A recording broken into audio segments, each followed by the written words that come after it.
ঘরে যদি এইভাবে বারবিকিউ তৈরি করেন তাহলে রেস্টুরেন্টে যাওয়ার কোনো প্রয়োজনই হবে না। সুপ্রিয় দর্শক, দূরের এবং কাছের যে যেখান থেকে দেখছেন সবাইকে আসসালামু আলাইকুম। আশা করি সবাই ভালো আছেন। আজ আমি আপনাদেরকে তৈরি করে দেখাবো ঘরে থাকা সামান্য কিছু উপকরণ দিয়ে রেস্টুরেন্টের চাইতেও বেশি মজাদার বারবিকিউ। আশা করি আপনাদের ভালো লাগবে। আপনারা যারা আমার চ্যানেলে নতুন এসেছেন প্লিজ আমার চ্যানেলটাকে সাবস্ক্রাইব করবেন, পাশে থাকা বেল আইকনটা অন করে রাখবেন যেন নতুন কোনো ভিডিও ছাড়ার সঙ্গে সঙ্গে সবার প্রথমে আপনার কাছে পৌঁছে যায়। আর যারা ফেসবুক থেকে দেখছেন প্লিজ আমার ফেসবুক পেজটাকে ফলো দিবেন, লাইক কমেন্ট শেয়ার করবেন। চলুন তাহলে কথা না বাড়িয়ে আমরা মজাদার বারবিকিউ ভিডিওটা শুরু করি। সুপ্রিয় দর্শক, এই বারবিকিউ তৈরি করার জন্যে প্রথমে আমি এখানে নিয়েছি একটা মাছ, আর এই মাছটাকে আমি কেটে ধুয়ে পরিষ্কার করে নিয়েছি। আর দেখেন মাঝখানে একটু ফালি দিয়ে এভাবে কেটে নিয়েছি। এমনভাবে কাটতে হবে মাছগুলো যেন মাঝখানে যে বড় কাটা আছে সেটা কেটে না যায়। এখন মাছটা আমি মেখে নেব, তার জন্য এখানে একটা তেঁতুল আমি পানি দিয়ে গুলিয়ে গাঁটটা বের করে নিয়েছি। আর এই মাছের গায়ে তেঁতুলগুলো লাগিয়ে নিতে হবে, এতে করে মাছটা খেতে ভালো লাগবে। আর মাছের যে একটা এক্সট্রা গন্ধ থাকে সেটাও চলে যাবে।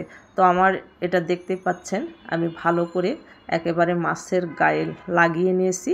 এখন মাছটা আমি সাইডে রেখে দিচ্ছি, দিয়ে মশলা তৈরি করে নেব। তার জন্যে এখানে একটা বাটি নিয়েছি, আর বাটিতে দিয়ে দিলাম 2 টেবিল চামচ শুকনা মরিচের গুঁড়া, হাফ চামচ হলুদ গুঁড়া, ধনিয়া গুঁড়া দিলাম হাফ চামচ, লবণ 1 চামচ, আর দিলাম বারবিকিউ মশলা 1 চামচ।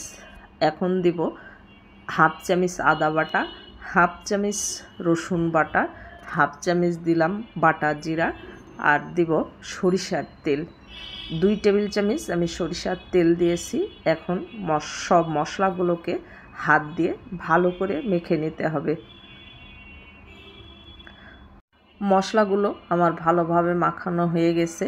এখন এই মশলাগুলো মাছের গায়ে ভালো করে লাগিয়ে নিতে হবে। যে আমি মাছগুলোর গা কেটে রেখেছি, এই কাটার মধ্যে মশলাগুলো ভালোভাবে মাখাতে হবে যেন মশলাগুলো যেন মাছের ভিতরে ভালোভাবে প্রবেশ করতে পারে। আপনারা হয়তো দেখেই বুঝতে পারতেছেন যে আমি কিভাবে মশলাগুলো মাছের গায়ে মাখাচ্ছি।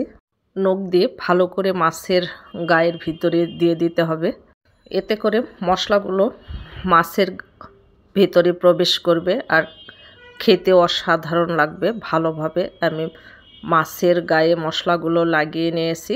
এখন মাছটাকে কমপক্ষে 4 থেকে 5 ঘন্টা রেখে দিতে হবে নর্মাল ফ্রিজে। আপনাদের হাতে যদি সময় বেশি থাকে তাহলে ওভারনাইট রেখে দিবেন, এতে করে মাছের টেস্টটা বেড়ে দ্বিগুণ হয়ে যাবে। আমি প্লাস্টিক র্যাপার দিয়ে র্যাপ করে আমি নর্মাল ফ্রিজে রেখে দিব 5 ঘন্টার জন্য। তো আমি 5 ঘন্টা পর ফিরে আসলাম। দেখেন মাছ থেকে পানি কিন্তু অনেকটাই বাইর হয়ে গেছে। এখন মাছের ভিতরে যে মশলাগুলো আমি অতিরিক্ত দিয়ে রেখেছিলাম সেগুলো একটু বের করে নেব, কারণ যখন আমরা এই মাছটা ভাজতে যাব তখন মশলাগুলো বেশি থাকলে খেতে ভালো লাগবে না। তো আমি চুলায় একটা ফ্রাই প্যান দিয়ে দিয়েছি, আর এর মধ্যে সরিষার তেল দিয়ে দিয়েছি। সরিষার তেলটা ভালোভাবে যখন গরম হয়ে আসছে তখন মাছটা দিয়ে আমি বেশ কিছুক্ষণ ভেজে নিয়েছি। এই যে দেখতে পাচ্ছেন একটা সাইড কত সুন্দরভাবে কুক হয়েছে। এখন অপর পাশটাও আমি একইভাবে ভেজে নিয়েছি। আর এই যে দেখেন সাইডে যে একটু কাঁচা কাঁচা ভাব আছে, এটা 2টা পেঁচলা দিয়ে ধরে আমি একটু সাইড করে ভেজে নেব। এইভাবে ধরে নিলে হবে কি, উপরের সাইডগুলো যেগুলো একটু কাঁচা থাকে, কাঁচা কাঁচা ভাব থাকে, সেটা থাকবে না, সমানভাবে কুক হবে। আমার এই সাইডটা হয়ে গেছে। এখন নিচের সাইডটাও আমি একইভাবে 2টা পেঁচলার সাহায্যে এই যে ঘুরিয়ে ঘুরিয়ে মাছটা ভেজে নিয়েছি। আর আপনারা যদি চান এখানে স্মোকি একটা ফ্লেভার আনার জন্য, তাহলে একটা বাটিতে আপনারা কয়লা দিয়ে সামান্য একটু ঘি দিয়ে আগুনটা ধরিয়ে দিয়ে এটা স্মোকি ফ্লেভারটা আনার জন্য ঢাকনা দিয়ে ঢেকে রেখে দিতে পারেন। আমার হাতে একদমই সময় ছিল না, তাই আমি একটা সার্ভিং ডিশে উঠিয়ে নিয়েছি। আর একটু দেখার সৌন্দর্যের জন্য সাইড দিয়ে একটু লেবু আর পেঁয়াজ দিয়ে দিয়েছি। দেখেন লুকটা কতটা সুন্দর আর কতটা ইয়ামি আর লোভনীয় হয়েছে। এইভাবে যদি একদিন বাসায় ট্রাই করেন তাহলে আমার রেসিপিটা ফলো করে একদিন রান্না করে দেখতে পারেন। আশা করি ভালো লাগবে।